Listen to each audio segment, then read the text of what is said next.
Dario Robleto. He's an artist, writer, and filmmaker based in Houston, Texas. His work has been exhibited widely and is held in prominent collections, including the Harvard Art Museum and the Whitney Museum of American Art. His work has been profiled in numerous publications, including Radiolab, Krista Tippett's On Being, and the New York Times. He has held research fellowships and residencies at a range of cultural and scientific institutions, including the Smithsonian National Museum of American History and the Radcliffe Institute for Advanced Study at Harvard University. In 2015, he joined a distinguished team of scientists as the artistic consultant to Breakthrough Message, a multinational effort that aims to encourage intellectual and technical debate about how and what to communicate if the current search for intelligent beings beyond Earth is successful, which sounds super amazing. And in 2016, he was appointed as the Texas State Artist Laureate.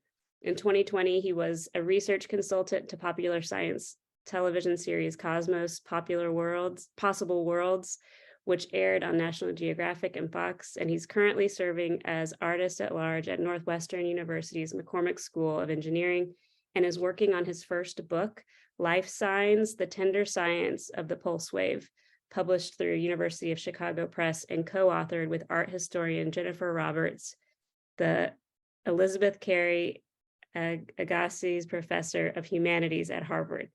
And in 2023, he will open a 10-year survey show entitled The Heart's Knowledge, Science, and Empathy in the Art of Dario Robletto at the Block Museum of Art at Northwestern University. So it's very exciting to have him here with us and to hear firsthand about his work. If you will all join me in giving a Zoom welcome to Dario. Thank you. Even do your emojis. And I will turn it over to you. Okay, thank you. Okay, I'm going to share my screen here.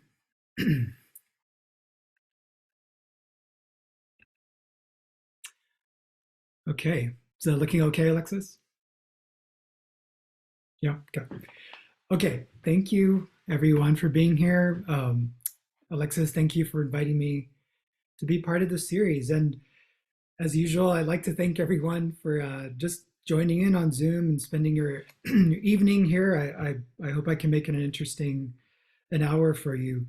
But what I wanted to do tonight is divide my talk into two sections. The first half I'm going to spend digging into just my deeper philosophies of empathy and where they originate from. And then I want to show you some of my earliest works tonight, which some I haven't talked about in a while, because they kind of tentatively started to enact these forms of empathy that I've been spending years sort of pondering. And so I've been an artist for almost 25 years now, and the work has evolved in all kinds of ways that every artist is limited to in a 45-minute talk. They can't totally encompass it, but I decided to focus on some of my earlier works tonight because, one thing that I'm highly aware of when speaking to younger artists is the problem of just where to start and, what's worthy of subject matter and how to take those first tentative steps in trying to merge your ideas with the appropriate materials and processes that interest you. So I hope that, spending some time talking about these early works, that it'll be helpful to all the young artists out there, just to see another artist also grappling with the same problems, problems that honestly never go away. They're always going to be recurring. And is often the case with artists early on in their careers, you start with what you know. And that often turns to autobiography, which is a totally reasonable place to start. But because, we're talking about empathy tonight, which is about this magic of interconnection with other beings beyond yourself, and which I think really requires some internal sense of selflessness and humility. I want to stress that I'm still a work in progress in this regard, and these early works especially might have a clumsiness to them in what they were striving to do. But like I said, I think it's important for artists to share those bruises and stumbles along the way. So tonight I wanted to start with just a big question that guides my entire life as an artist. And, is there a limit to the human capacity to empathize? What forces historically, politically, socially, even physically, in terms of the laws of the natural world, might set impenetrable boundary lines to this essential feature of humanity? And, we live in an increasingly polarized era of history, one in which it seems we're getting more and more clever in the ways we otherize each other. And so I hope these questions are compelling to you and that it's pretty obvious why we should be asking them with some sense of urgency. Empathy as a field of study has arguably never been more researched than it is right now, with a range of scientific fields like sociology, neuroscience, psychology, and anthropology all contributing new insights on it. But what might not be as obvious is why an artist would commit their entire practice around not only the topic of empathy, but the question of its limits. And if you asked, I think if you asked 10 or 100 artists, what is the definition of art, or what is its ultimate function, what its ultimate function is to society, you're likely to get 10 or 100 different answers. And so I want to offer this with a sense of humility, but also an awareness of the incredible diversity possible when trying to determine the meaning and purpose of art. But over 2 decades of reflection, and after much trial and error just in my own work, I want to offer what I think are really accepted reasons. Even if empathy is not the first thing one thinks of when experiencing artwork, it's very easy to understand that art asks us at minimum to meet it halfway in the story that it wants to tell, or emotions it wants to convey, or the political actions it hopes to ignite. It is essentially a gateway to various forms of connection that is dependent on this unspoken agreement that the artist, the work of art, and the viewer will express their empathetic capabilities while they're engaged. And secondly, what I mean by the word expand is that not only is art beautifully equipped to express empathy, but in many ways, I think that it's very well suited and well designed to innovate and create new ways to expand it across space and time. And I say space and time because these aspects really interest me the most. And of course, we can express empathy in the here and now, but what about yesterday and tomorrow? Or with the person standing in front of you, or one on the other side of the globe? But really, why should we have to stop there? What about 1 million years ago, or maybe more oddly, 1 million years from now? And off planet, what about with beings that we don't even know if they're out there or not?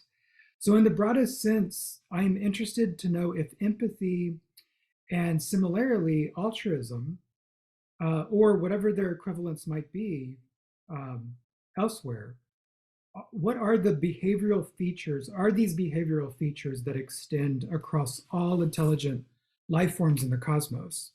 It's something that I really think about a lot, and I'll talk more in a minute about. And finally, I say evolve here because as an artist, I feel highly attuned to the counter forces of empathy, and that those counter forces are themselves continually evolving. I often like to say that there's really no reason to assume that empathy has stopped evolving. And in fact, we should actively pursue ways to further evolve it, because each generation will face a brand new set of obstacles that threatens to erode it. And I think it's really part of the artist's responsibility to continually monitor the ways empathy is being undermined and find new ways to adopt it to contemporary times. So what do I mean by some cases of empathy and its counterforces? There are some obvious ones of our time, like shortening attention spans or whatever the long-term effects of social media turn out to be. But I want to go somewhere else with my thoughts. Here's a list, some examples of that I've explored over the years of what I consider these some counterforces to empathy. Um, Things like, for example, the dehumanization necessary in acts of war. Just this basic thing that it makes it much easier to kill someone if you never allowed them their humanity in the first place. This is a long recurring human problem, and as I would argue, it's a counterforce to empathy. Then there are other things like just the erosion of sensory memory. It really pains me, and much of my work tries to challenge the notion that things like touch or smell or taste, uh, these are sensory experiences that just don't preserve well, and it limits our ability to empathize in a broad sense with others of the past if we're only limited to one or two senses. Then we have things like our modern era of big data, which has necessarily turned the body into forms of abstractions and numbers, which inevitably, I think, affects our healthcare industry quite significantly. The scale of the environmental problem is very worrisome because, in particular, a scientist friend of mine I've talked to quite a bit about this has, told me and is very concerned that cognitively humans have just not evolved very well to think about problems over long term. And I mean long term, like your great great great grandchildren, let alone millions of years. So we're kind of not well equipped to do that. And then finally, I'll categorize these last two together, but the search for life in the universe, and cosmological time more broadly. These are very difficult problems for the human mind to think about, let alone extend our empathy into these types of alien spaces. But I find it so fascinating, and I spend a lot of time with scientists working on these topics because I've rarely encountered a topic that's challenged me more personally than trying to empathize with something that I don't even know if it's there, which is life in the cosmos. So, as is probably obvious, these tend to be dark and melancholic topics, which I think we'd probably expect when we're thinking about the counterforces to the form of empathy that expands care and compassion. But as I mentioned, I'm interested in these examples because they become sources of human innovation of empathy. The melancholy can serve a purpose to enable us to become more compassionate and empathetic beings. So I've tried to formalize this in my artistic approach, but I'm hardly the first human to have noticed or felt compelled to innovate my empathetic abilities in the face of various forms of loss or trauma. History is filled with such examples, especially.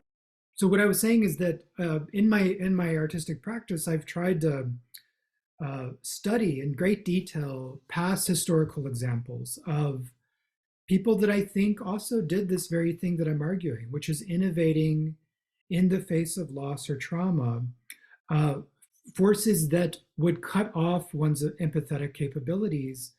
But in particular, the way humans are really, really inventive with processes and materials to express their loss, but I think also to hold on to their capabilities to empathize. So here's just a handful of things I've explored over the years, which I won't spend too much time on, but I just wanted to show you because I really wanted to spend more attention on this image. And I really wanted to just dig into this image that has really meant a lot to me over the years, thinking about empathy. So, of the earliest cave paintings scientists have yet discovered, each really a different type of clue to the development of humanity's cognitive abilities. especially for symbolic thinking, a few of them really stand out to me. And these images of what appear to be multiple human hands overlapping on a cave wall, mostly made by holding their hand on the stone and blowing red ochre around the shape of their hand, uh, almost like graffiti, they seem to give a glimpse into some of the earliest examples of humans that were themselves highly aware of their interconnection to others. So these images imply an understanding that one's identity could be, in a sense, separated from their physical body and meet with another's identity in this highly abstracted way. It is perhaps the beginnings of what we would today call a theory of mind. This incredible ability that we have to ascribe to another being their own internal states of mind, emotions, memories, intentions, etc., and which we could argue further would one day further evolve into things like empathy. But as scientists have become more precise in the carbon dating of each layer of these hands, something much more weird and complicated has started to emerge. So first, it became clear that many of these images are in fact separated by thousands of years, meaning that each generation of humans who added an image of themselves to these walls were at least aware other beings had been there before them, people they would never have personally known. What they felt or thought about their own connection to the past is really hard to know, but it is because, in fact, of our capacity for empathy today that I think we can feel into these images and imagine that at least at some core level, what they also felt when they were engaging with the passing of time. But where things go even stranger is that based on these dates, these over 40,000-year-old dates, it seems highly likely that many of these images were also made by Neanderthals. This is a radical notion, as the prevailing wisdom for decades had been that humans alone obtained the ability for abstract symbolic thinking, what we would eventually today call art. But these images suggest that not only were there at one time two species with the capacity for art on our planet, but that they made their art literally next to each other and on top of each other. Was this an early example of cross-species empathy through the symbolic power of art? It's really hard to know, but these images inspire me to consider that as an artist, I'm not only connected to a lineage of image makers from thousands of years ago, I'm connected to a lineage of empathy innovators that were perhaps also struggling to evolve their capacities for cooperation and empathy so that they might overcome their time's fears and hatreds for other species that we're all still very susceptible to today. And so I'm gonna show you a series of early works that are engaged with variations on these themes. Show you a series of works that explore these big questions here. And each work I'm going to show you kind of at some various levels kind of pokes at these questions. What are the limits of empathy to others you will never know? What are the limits to generational empathy? And what are the limits to love and empathy that will never be returned? Maybe it's just an impossibility. And these are in that line of thinking I'm getting at about barriers and are they impenetrable? And to do that, I'm going to fast forward with holding that cave wall image in your mind. I'm going to fast forward thousands of years here. And as I transition to these examples of my work, I want to turn your attention to a different type of cave wall, the walls of a Texas honky tonk. These walls were no less a layering of countless humans desperate for connection, but who always seem to be in the wrong time and the wrong place.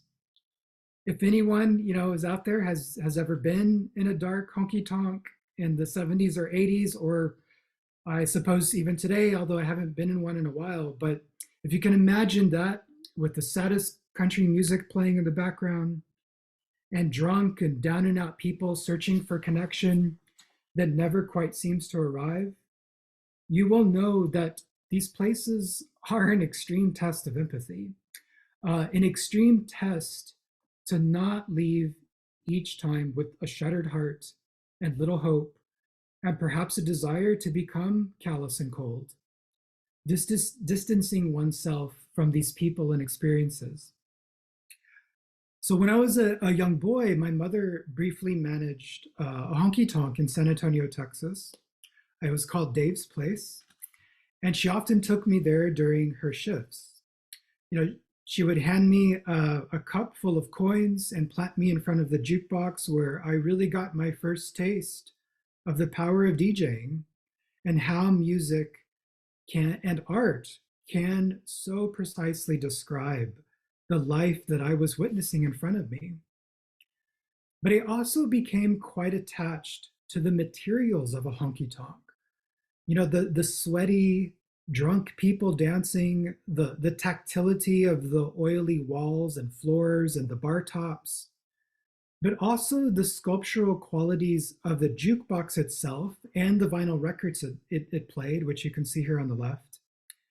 It was, in a way, my first experience stretching my capacity to empathize with a non-human object, but an object that was oddly filled with one of the most insightful and comprehensive encyclopedias of human emotional knowledge that's ever been written.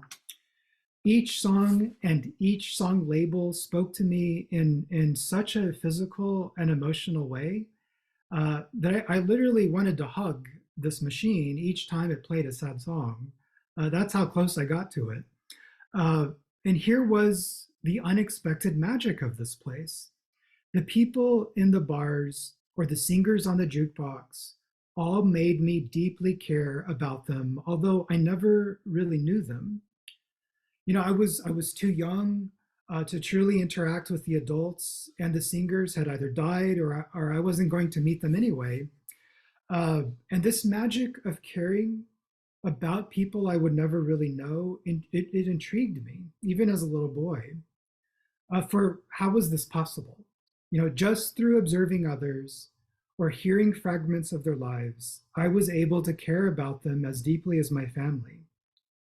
And so, later in life, when I became an artist, I wanted to make artworks that demonstrated what I considered this truly magical experience of loving people I will never know.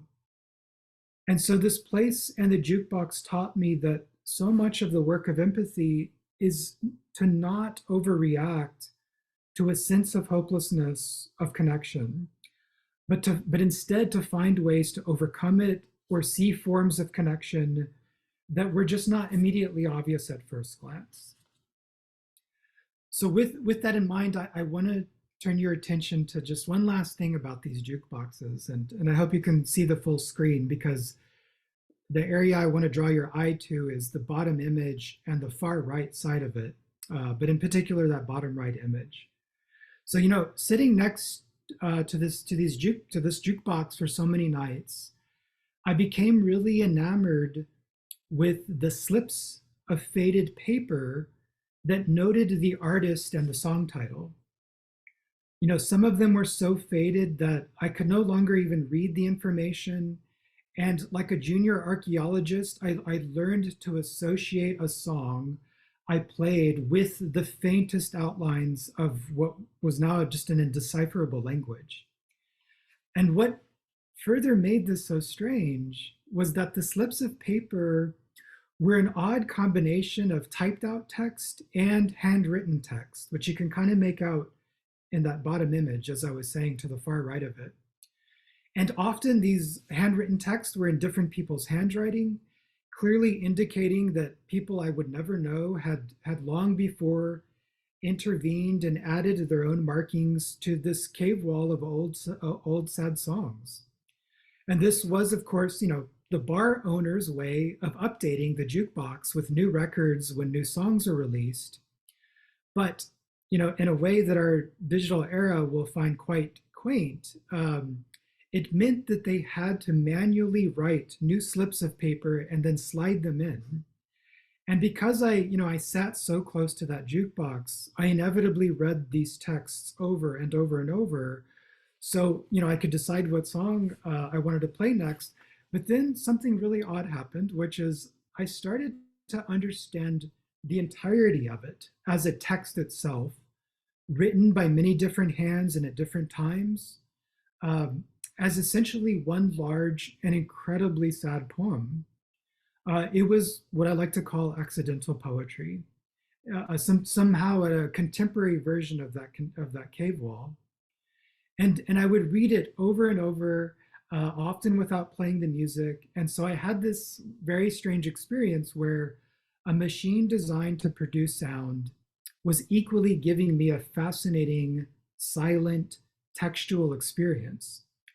So this was really more than a machine. This was also a living, collaborative document that could only evolve with many people's interactions and care, many people who never knew each other.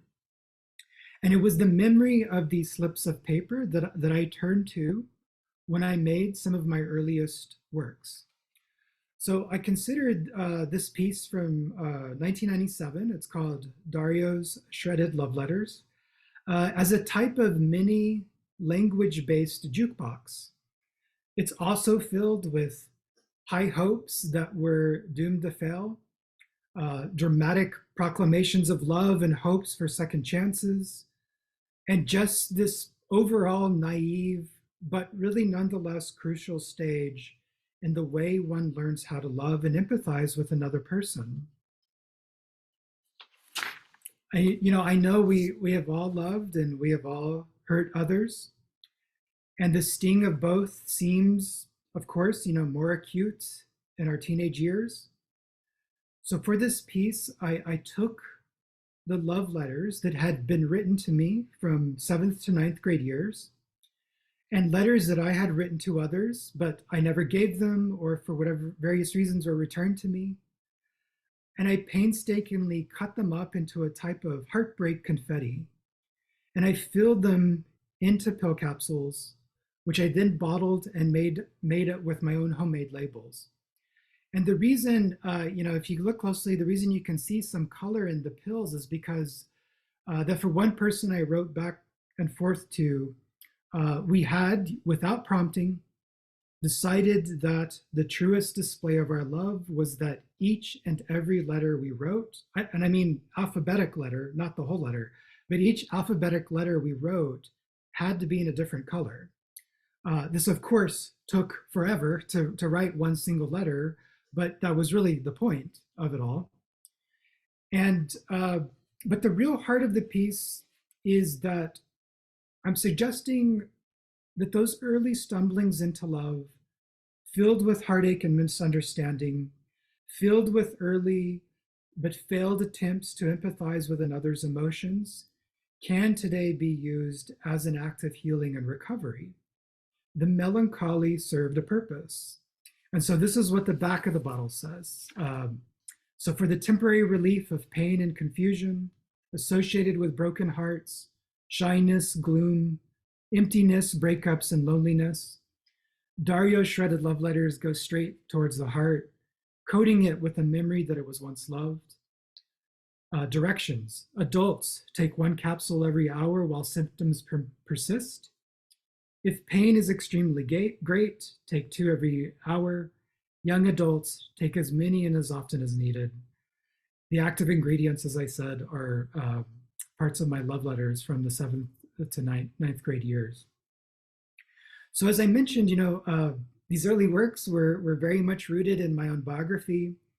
And although parts of me are cringing right now a little to share these with you, they were nonetheless, as I hope showing the process it makes clear, honest attempts to grapple with my own failures at empathy so that I might improve at it. And but with this next piece, I'm trying to think, I'm trying to take a next step. I'm trying to think more deeply about what it means to care for and empathize with others far beyond myself, with people that I will never know. And like the cave wall or the jukebox labels, I wanted to make a work that acknowledged that empathy is a process that must be handed down and sustained through time. This piece is also a deep engagement with the other magic of those old jukeboxes, which is the vinyl records that they contained and the stories that they told, and which, of course, those stories work within us because music is a beautiful art form of empathy. And so for this piece, I found various items of discarded clothing from thrift stores, from garbage, literally from garbage cans, in one case on the side of a highway. And I brought them back to my studio, all in various states of disrepair. In particular, they were missing buttons. And I took the time to craft a new button with a technique I had been working on at the time, which was melting vinyl records and remolding or recarving them into new items. So what you're seeing here is each one of these buttons represents a different article of clothing that I found, as I said, in a discarded state or a throwaway state. And I crafted it a brand new button from the melted records of Billie Holiday. And I got very specific. If I only wanted the chorus to a song, I just isolated those grooves out with an X-Acto knife. And I'm skipping over a bit of the process here, but I was able to figure out a way to melt it back down and carve it into these homemade buttons. And then I would reattach the button to the article of clothing and take it back exactly where I found it, even folded it. I took pictures beforehand and folded it exactly as it was, or hung it exactly on the section of the thrift store where I'd found it. And the point was, could I hand off empathy in a sense? Because, I never met Billie Holiday, she never met me, but something about her music just made sense.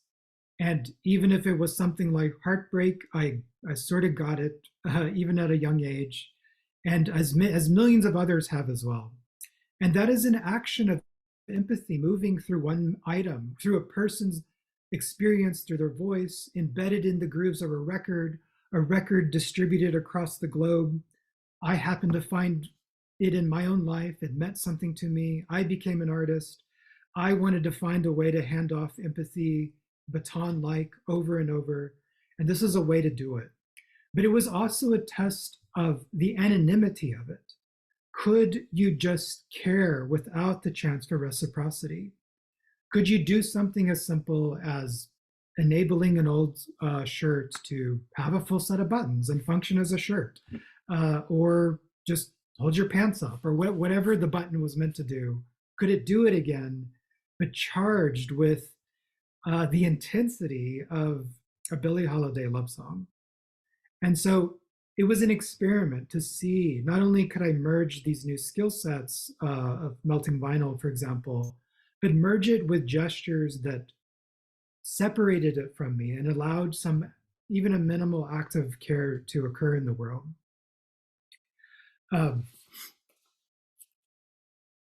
So building off that point, over the years, I've become fascinated, as you can tell, not just with science, but with the history of emotions and empathy, and in particular, how it relates to music.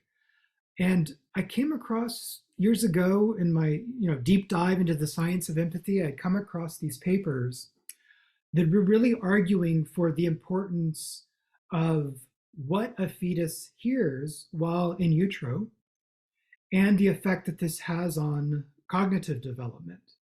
So, this is essentially the science of what your mother was listening to, or the tone with which she spoke to you while you were in the womb.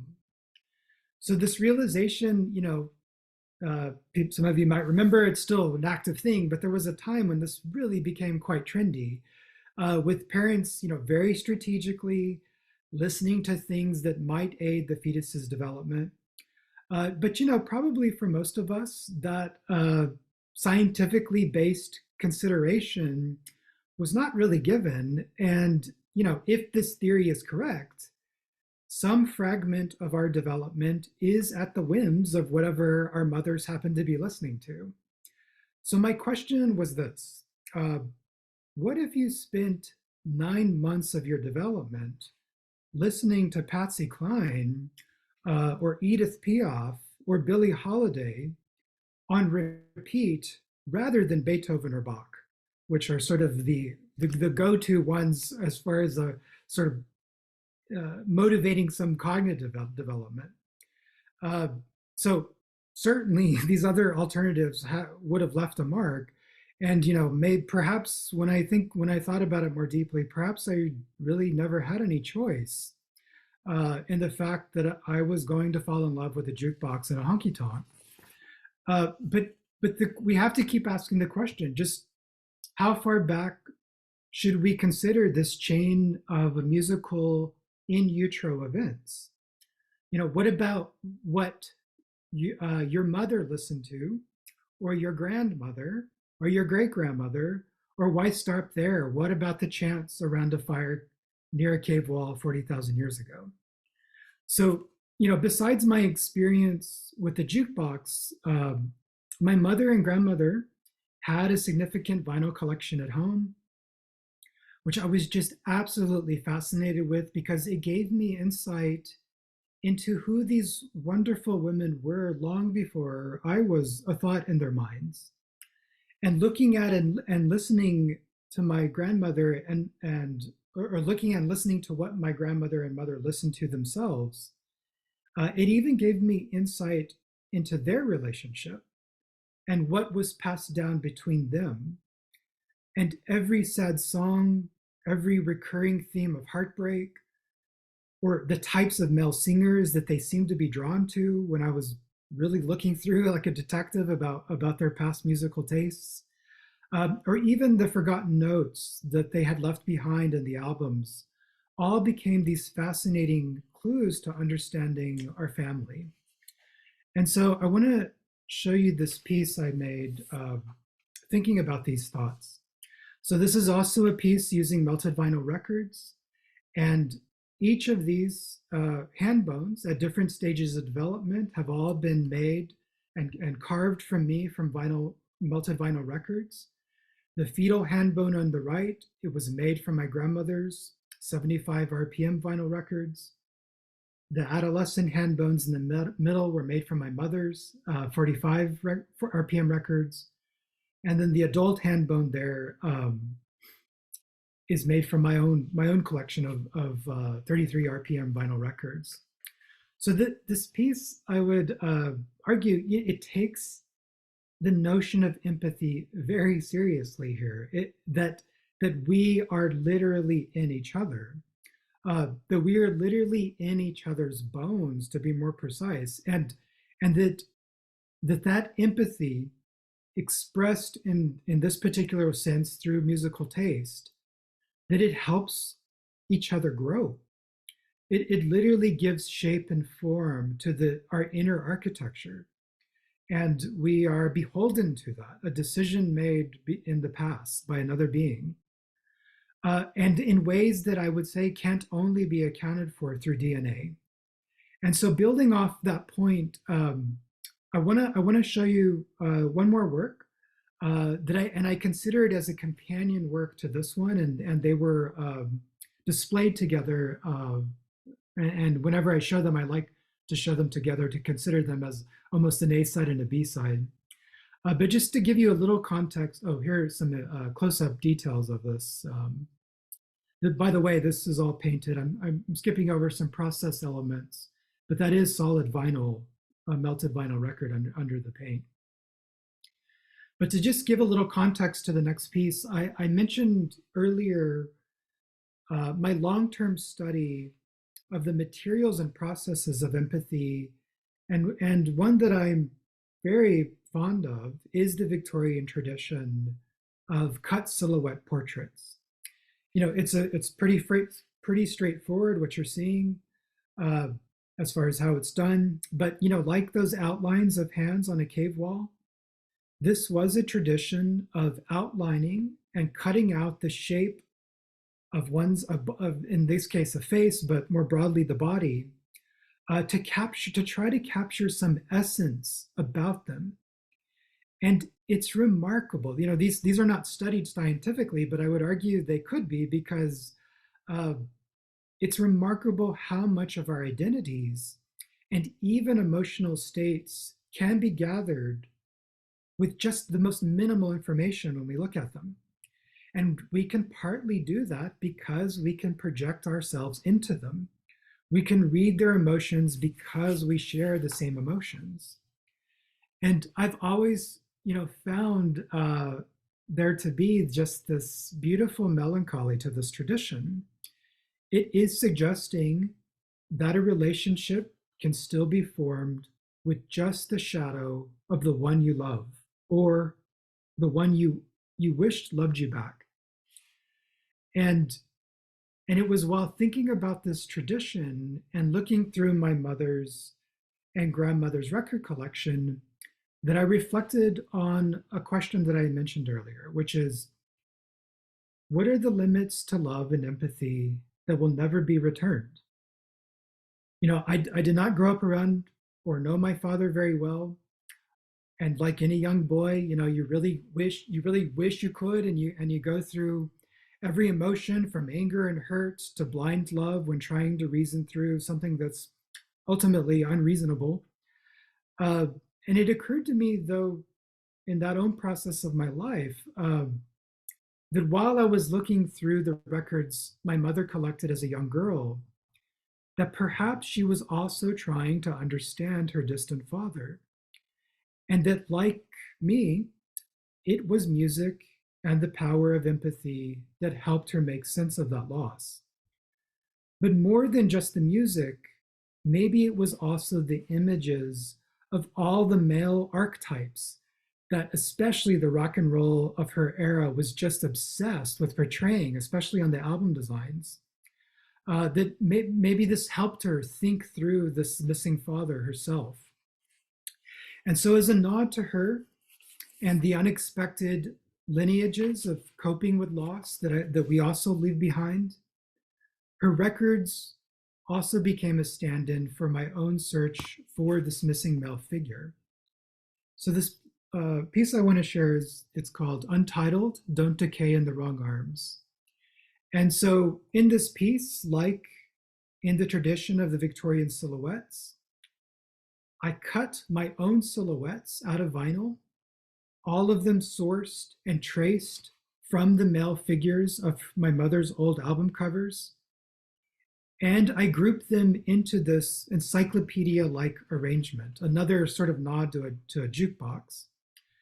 And as you can see, there's just a little bit of everything, the sensitive rebel type, the serious one, the comedian, all the kind of archetypes that maybe when you add them all together, somehow make a complete man of the time. And like the Victorian silhouettes, especially the ones handed down through time, these images, they tell you that you can't know every detail. Certain aspects of them will always be hidden to you, and you likely can never expect a reciprocal care from them to you. But an effort can still be made at connection. Love and empathy can still be extended to a shadow that can't love you back.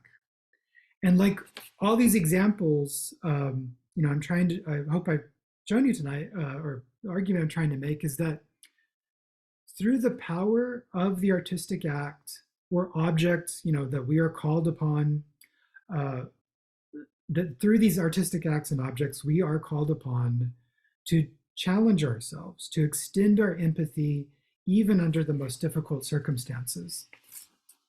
And so I want to end tonight with one last piece that hopefully will take this.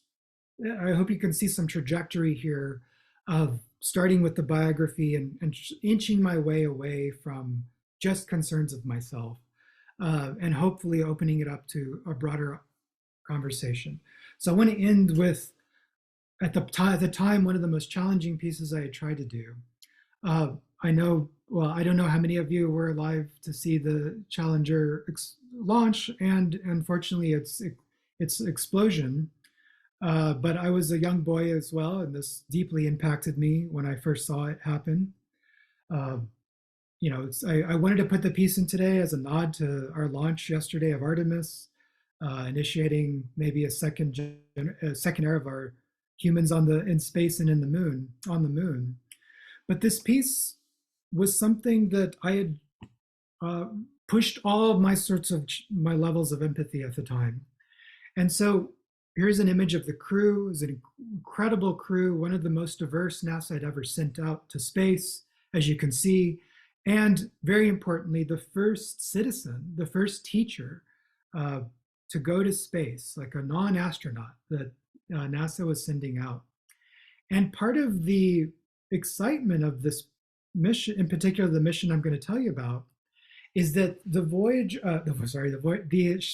Challenger sent into low Earth orbit a probe called the LDF, which stands for the Long Duration Environmental Facility, which you can see it at the top there, which as it's going out, it's really funky, kind of psychedelic thing. I love all the odd colors on it.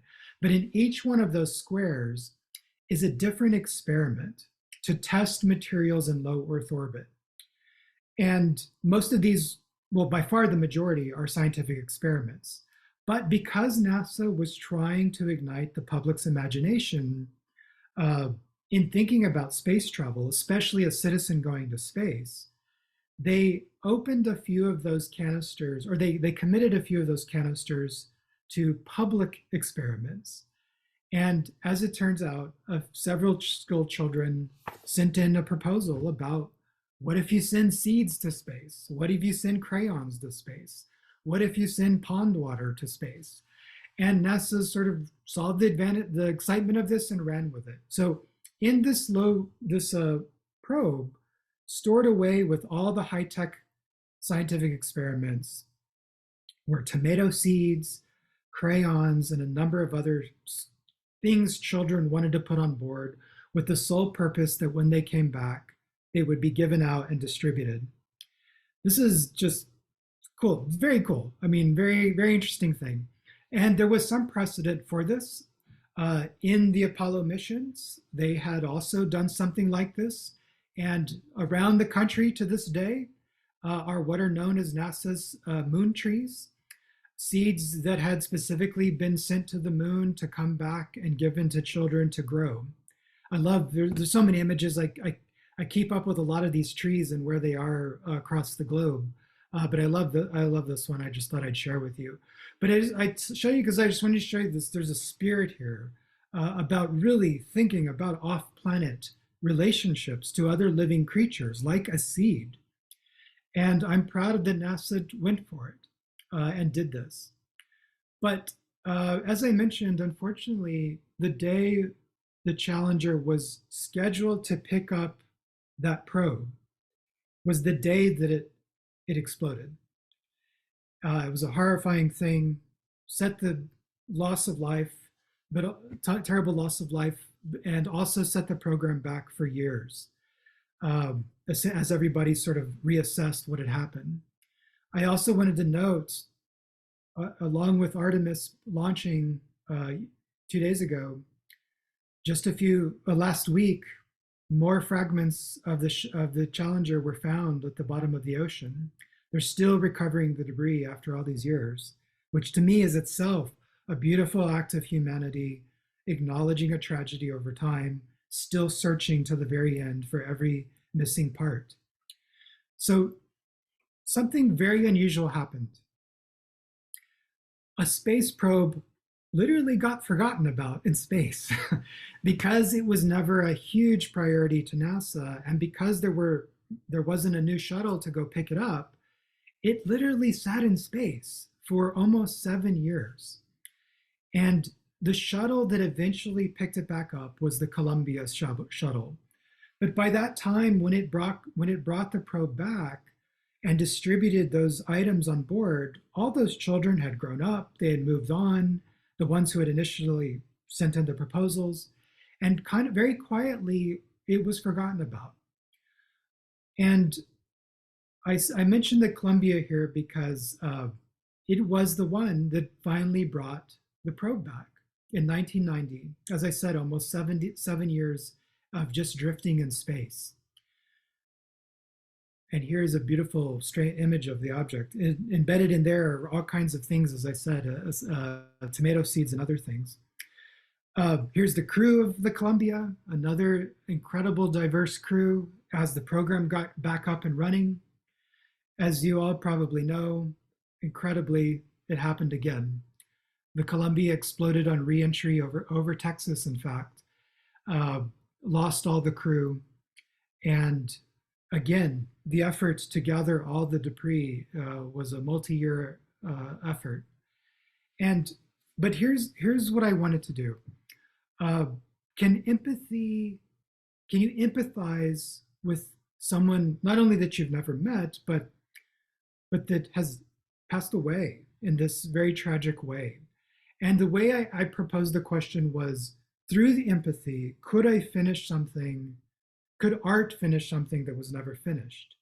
And by being finished, I mean the projects that were meant to happen with the return of those seeds. And so the piece I want to share with you is this one. I was able, many years after the fact, to obtain several of those tomato seeds that, thank goodness, had been vacuum sealed for all of those years. And in 2003, I was able to obtain several of them from a NASA auction. Again, just stuff nobody was really paying much attention to. And I tried to finish the project. I tried to finish in the language and materials of a childhood classroom, styrofoam cups, cotton, Jack and the Beanstalk kind of aesthetic. I tried to grow those seeds again as a stand-in for the crew.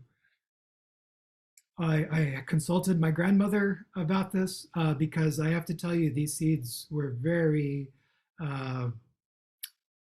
uncooperative. And after all they had been through, the only 2 shuttles that had ever touched them were the 2 that we had lost. Plus, being that old, I really struggled getting them to grow. I was able to get them this far. A handful of them would sprout a few leaves, but they all would die soon after this. The other little detail I would like to point out is that in the auction obtaining the seeds, I was also able to obtain many of the ceramic heat shields that also become highly collectible with space collectors, the heat shields that would have protected the shuttles on re-entry. And I was able to use those shields to make these new cups, these new ceramics cups to grow the seeds from. So it really is using the materials of the mission to try to finish something that, as I said, was never finished. So I'm going to end here. I know I'm sorry I'm gone over a little time with those technical difficulties. Have much more to say about these. I hope they push empathy. I hope I've illustrated the types of boundaries that prevent us from empathizing, but the innovations that art can bring to the table to overcome such barriers. So I'll hand back over to you, Alexis, and maybe we have time for some questions here.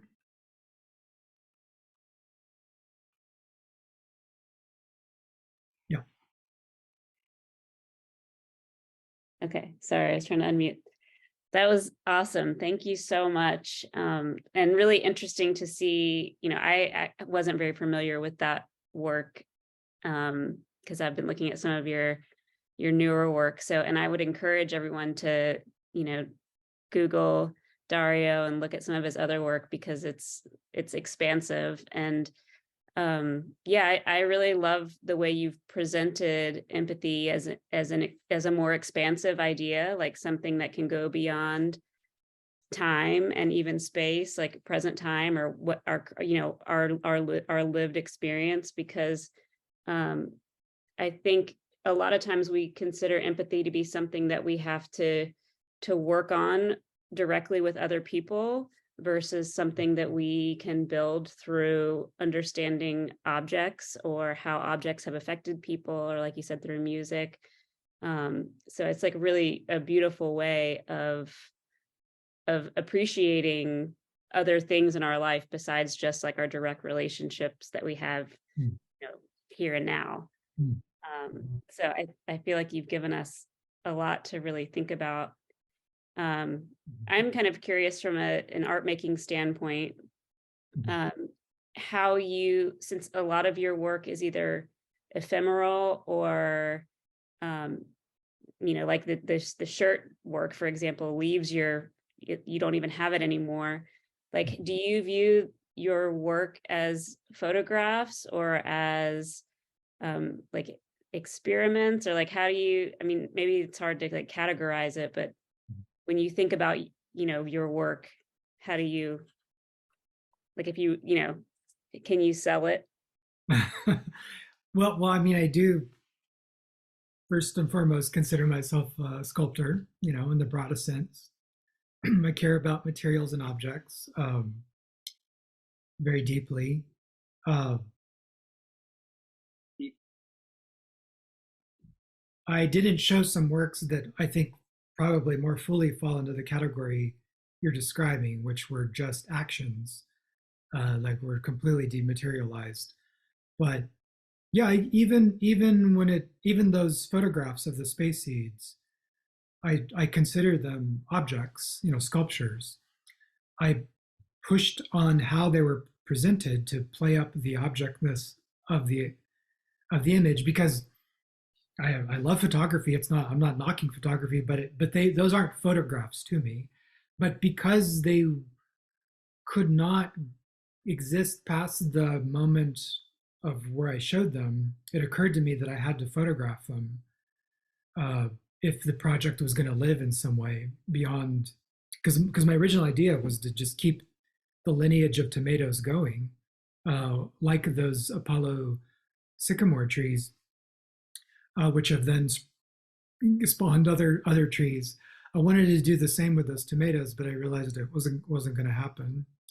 So yeah, they're all still objects to me, even when I've tiptoed it. I mean, recently I've moved into film. I've finished my first two films, and I like to argue that these are definitely films a sculptor would make, whatever that means to the artist out there.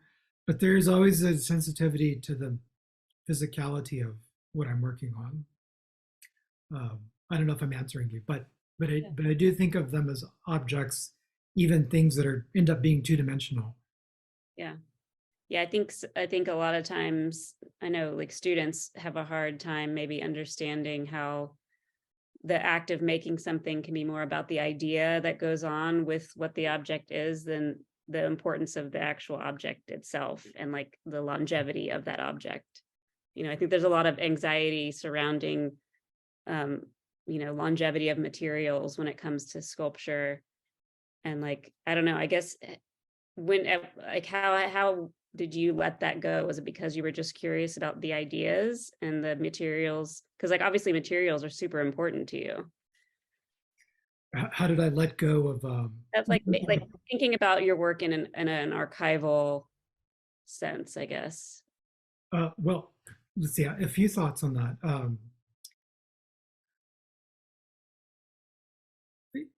Something that's occurred to me, in after all these years, I tend to be, as you can see, I tend to be drawn to particular materials, um, and they tend to be materials that others themselves were grappling with loss or decay or death, and were compelled to do something about it, respond to it with the materials of their time.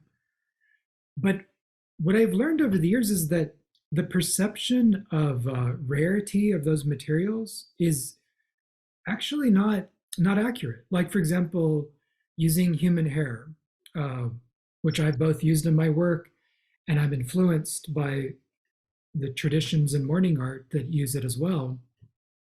Hair is incredibly durable. We still on some fossils find hair, dinosaur hair even, and it's not as fragile as we would think. It's actually well suited to stand the test of time. Uh, Things like amber, I've used a lot of amber in my work. This is like nature itself figuring out how to preserve something over millions of years, which I find fascinating. So I guess what I'm getting at is that I'm both drawn to human attempts to hold on and preserve forms of loss or decay, uh, even knowing there's a futility at some level in that action, which I also try to fold into my work, but also that we're really innovative, if not forever, at least a long time, holding on to memories in various formats. And so I try to celebrate that in the work that I do, um, and hopefully have us reevaluate what we consider precious or what we consider rare, uh, when often these things aren't nearly as rare as one would think. So I can get really philosophical and abstract about the question. Um, No, that's but good. maybe I'll pause there if somebody Yeah, has. yeah. Does anybody, I don't see any questions in the chat, but if anybody wants to chime in, I'll, if there's, I'll open some space if you want to unmute and ask a question. Hi, Kara? Dario. I'm curious about what you're working on now, and I very much enjoyed hearing you talk about all of this. So thank you for your time. Oh, thank you, Kara.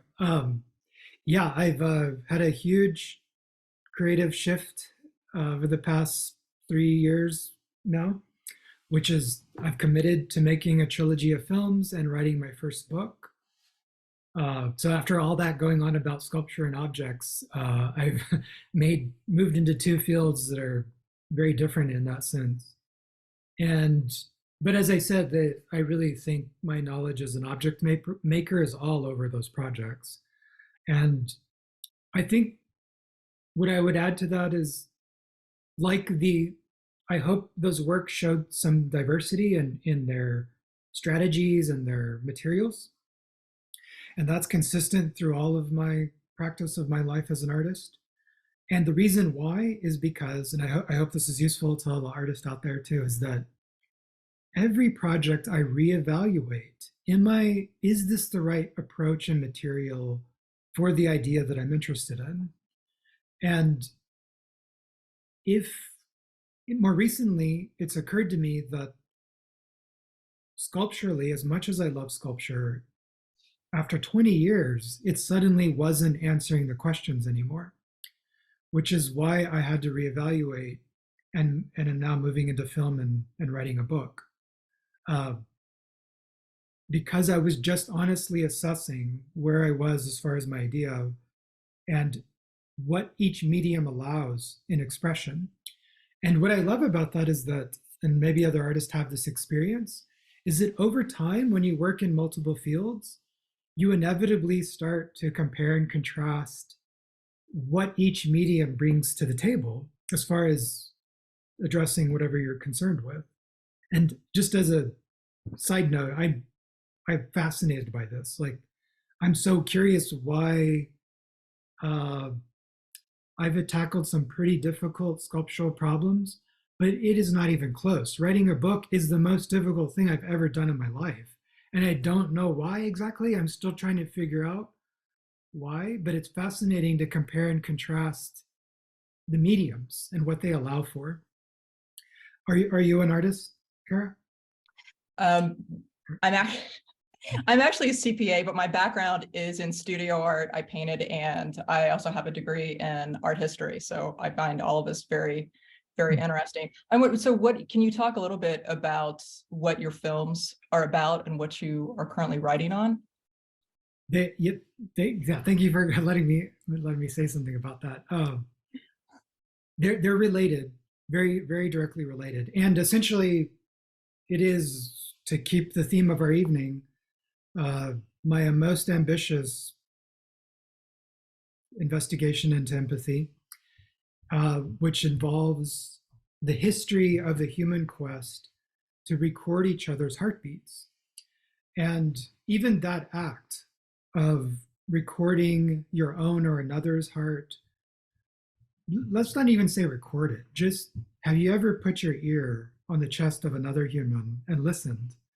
And I found that as easy as it is to do that, and as sort of obvious it is to ask that question, a lot of us haven't done it, especially not through stethoscope. And anyway, it raised all these questions about the history of that act, of ways we understand each other.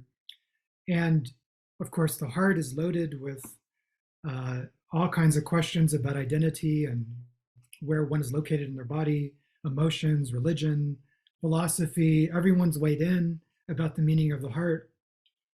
But the way we give it to each other, you know, that term in our culture, to give each other our hearts, is really loaded when you dig into the history of that statement.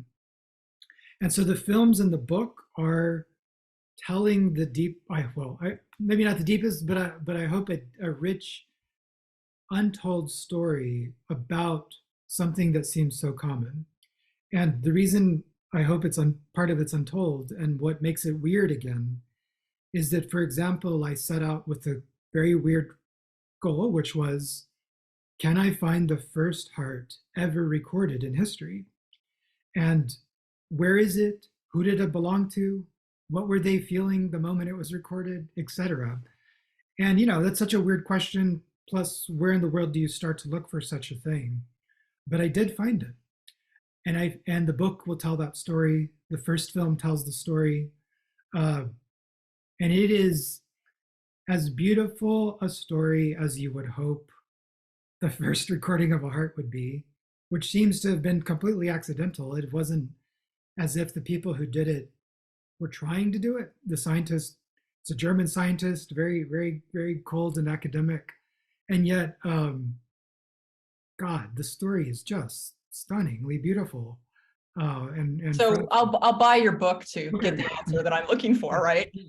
Well, that's the start. So the wrap up the point, I'm telling a sweep here, which is, can I find the first heart ever recorded? And like I said at the beginning of my talk, thinking forward, how does empathy move forward in time?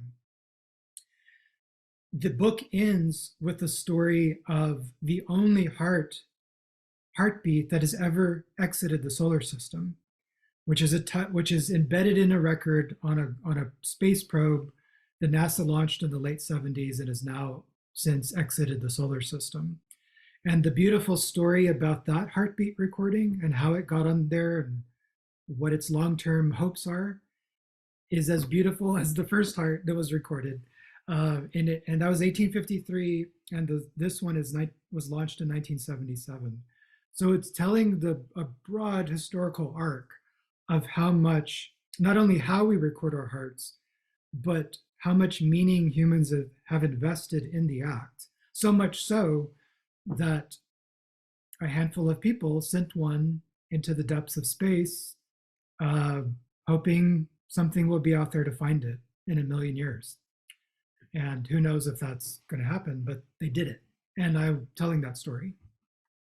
So that is what the book is about, and the films as well. Yeah.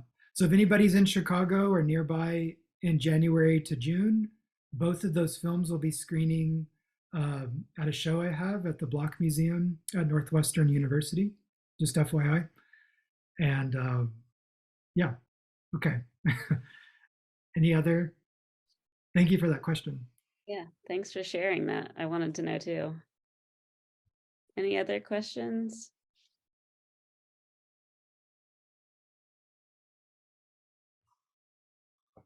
Well, I could ask you lots of questions, but I will, if anybody wants to email me questions, I could always follow up with Dario later. But I really just want to thank you for your point of view and for helping us think about this in a different way. I don't know if anybody's been the other Zooms in this series, but I just love how the flow of ideas is changing with each lecture, and you've given us this really interesting, like I said, the word expansive is just comes to, really makes sense to me in the way that you've talked about your work and how you think about empathy, which, I'm excited to think about more. So that's a really cool thing that you've shared with all of us. Is this the end of the series, Alexis? No, there's 3 more in the spring. This is the end of the series for the fall semester. Are they also scientists or artists? There'll be 2 curators. I'm actually still looking for somebody that's like an urban designer. So I'm thinking about like, how do we plan public space with this idea in mind? So I haven't filled that slot yet, if you have any ideas. Hmm. And then we're going to do like a local artist and like kind of arts professionals panel where we talk to kind of like people in our local community about the ideas. That's So great. Yeah. yeah. I mean, this has been such a nice series, and I feel really fortunate that we've been able to, Carlene was able to connect me to all of these cool people. And I Mhm. also just want to plug, because I didn't say it in the beginning, that this is this is supported through a Georgia Humanities grant. So I also just love this kind of intersection of art and humanities and science. I think it makes a lot of sense for how we should be thinking critically about these ideas. I agree. Yeah. Yes. Yeah. Well, I will I'll follow up with everyone, or I'd love to share your videos and your book when it comes out. Good luck with that. Thank you. And thank you to everyone for being here tonight. Yeah. Yeah. So have a nice evening, everyone, and thank you. Thank you. Okay. All right. Bye, Okay. everybody. Bye.